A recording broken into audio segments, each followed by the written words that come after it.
Louvado seja nosso Senhor Jesus Cristo, para sempre seja louvado. Bem-vindos, irmãos, ao momento da meditação da Palavra de Deus. Hoje, dia 30 de setembro, terça-feira, celebramos a memória de São Jerônimo, presbítero e doutor da Igreja. Vamos iniciar a proclamação, então, desse Evangelho do dia. Não deixe de dar o seu gostei e compartilhar esse conteúdo também.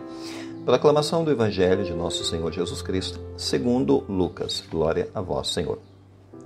Estava chegando o tempo de Jesus ser levado para o céu. Então ele tomou a firme decisão de partir para Jerusalém e enviou mensageiros à sua frente.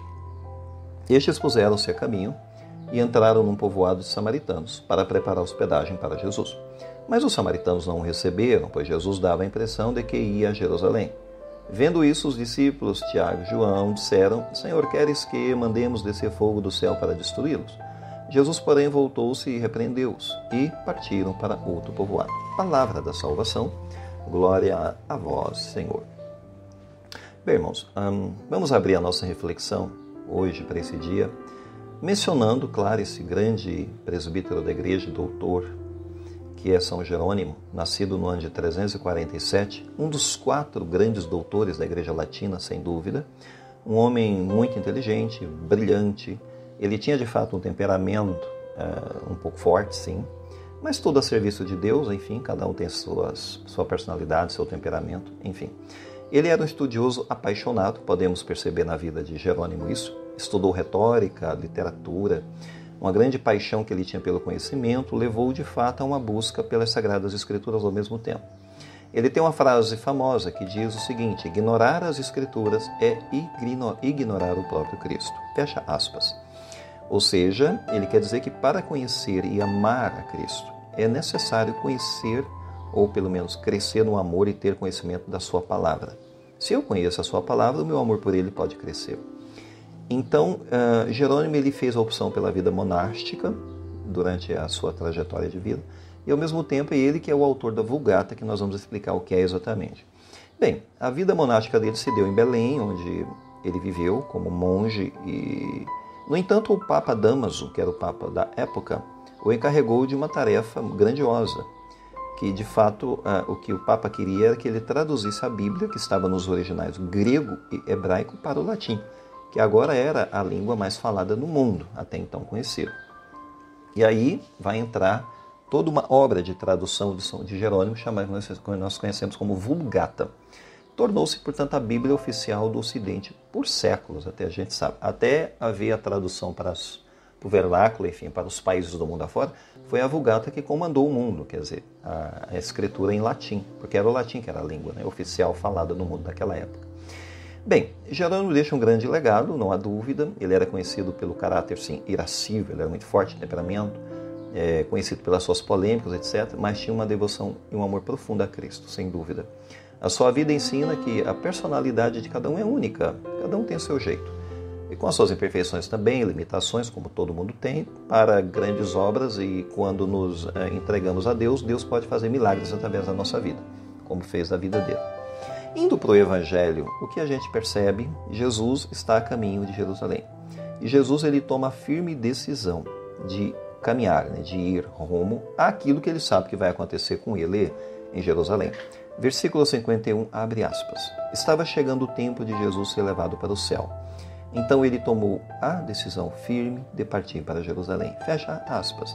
Jerusalém, como nós bem sabemos, é o destino final dos profetas, onde todos morrem. Mas é lá que vai se dar a morte e ao mesmo tempo vai se dar um milagre espantoso da ressurreição. Então lá em Jerusalém o esperava, o destino o esperava, né? Um destino de sofrimento, de traição, de morte, enfim. Jesus ele é consciente do que vai acontecer lá em Jerusalém. Ele sabe perfeitamente bem. E, no entanto, ele não recua. Ele toma a firme decisão de avançar em obediência ao Pai, em aceitação também de uma missão dura, uma missão difícil de ser o Cordeiro de Deus que tira o pecado do mundo. Que é a missão das missões, a gente pode dizer assim, a mais bela das missões, mas uma das mais duras missões ao mesmo tempo. Portanto, o que a gente percebe é que o discipulado implica e exige firmes decisões. Jesus ele tomava essas decisões fortes e a gente tem que aprender também a tomar decisões fortes em nossa vida. Seguir a Cristo não é um passeio, não é exatamente isso, embora a gente ache que é, mas não é. Existe o aspecto da rejeição que está sendo apontado aqui no texto, porque Jesus indo para Jerusalém, ele passa ali pela região dos samaritanos, que tinham uma inimizade histórica com os judeus, enfim. E Jesus, pelo fato de sinalizar que vai a Jerusalém, não é aceito. Eles não recebem Jesus, os seus discípulos, porque percebem que eles vão lá para a região dos judeus. Enfim, e o Tiago e João, eles querem retaliar, eles querem uma reação. Em resposta a essa falta de hospitalidade, Senhor, queres que mandemos descer fogo do céu contra eles? Aqui a gente percebe um zelotismo aqui. O zelotismo é os zelotes, né? Os antigos zelotas, aquele pessoal de temperamento quente, enfim, tentam usar o poder divino para punir, que é o que parece que João e Tiago querem, né? Vamos usar o poder de Deus para fazer cair um fogo aqui e puni-los, enfim, destruí-los. Quer dizer, é praticamente impor-se pela força. E Jesus ele não concorda com isso, porque seria o antigo olho por olho, né? Confunde a causa de Deus com a violência humana. Então Jesus sabe que eles estão confundindo isso, num momento também de calor, né? De alteração de ânimo, enfim, de irritação, pode acontecer isso, mas tem que se controlar. Jesus os repreende nesse momento, então Jesus ele recompõe os seus discípulos, né? Porque a rejeição é uma coisa que faz parte da missão. Jesus ele sabe que isso vai acontecer, mas a missão ela não pode se misturar com a violência. Também o único fogo que Cristo vai permitir descer do céu é o fogo do Espírito Santo e nada mais. A solução de Jesus para a rejeição não é a destruição, mas é a perseverança religiosa. Então ele larga aquele povo ali, deixa aquele povo que não quer receber, ele vai para outro povoado. Ou seja, ele não força ninguém a aceitá-lo, recebê-lo, enfim. Ele segue em frente e pronto. E respeita a liberdade, a escolha que eles fizeram. As lições para nós aqui são muito simples, básicas, mas vamos pensar o seguinte: nós temos que aprender a tomar decisões firmes em nossa vida, quando a gente sabe que é a decisão certa a ser tomada.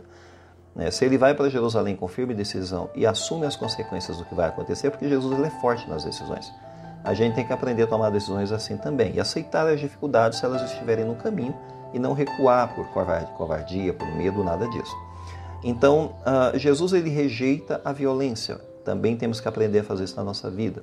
Rejeitar a tentação do poder agressivo, porque a verdade ela não se impõe pela violência, mas pelo testemunho ao amor. Pensemos nisso. Não é fácil viver a integralidade do Evangelho na nossa vida, mas é o desafio que Deus nos propõe. Louvado seja nosso Senhor Jesus Cristo, para sempre seja louvado. São Jerônimo, rogai por nós.